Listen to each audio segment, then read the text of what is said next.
بسم اللہ الرحمن الرحیم۔ السلام علیکم معزز ناظرین و سامعین، زارا وائس میں خوش آمدید۔ صبح اور شام میں یہ دعا ضرور پڑھیں۔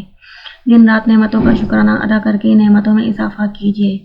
جسے یہ خواہش ہو کہ اللہ رب العزت اسے دنیا اور آخرت کی نعمتوں سے مالا مال کر دے، وہ اس دعا کے ذریعے اللہ کی دی ہوئی نعمتوں کا شکرانہ صبح اور شام ادا کرے۔ اللہ رب العزت اس کو دنیا اور آخرت کی نعمتوں سے مالا مال کر دیں گے۔ اللہم ما اصبح ما امسا بی من نعمت او بی احد من خلقک فمنک وحدک لا شریک لک فلک الحمد ولک الشکر۔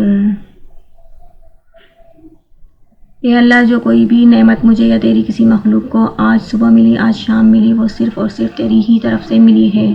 تو اکیلا ہے، تیرا کوئی شریک نہیں ہے، تعریف تیرے ہی لیے ہے اور تیرے ہی لیے سب شکر ہے۔ Thanks for watching, please like, share and subscribe.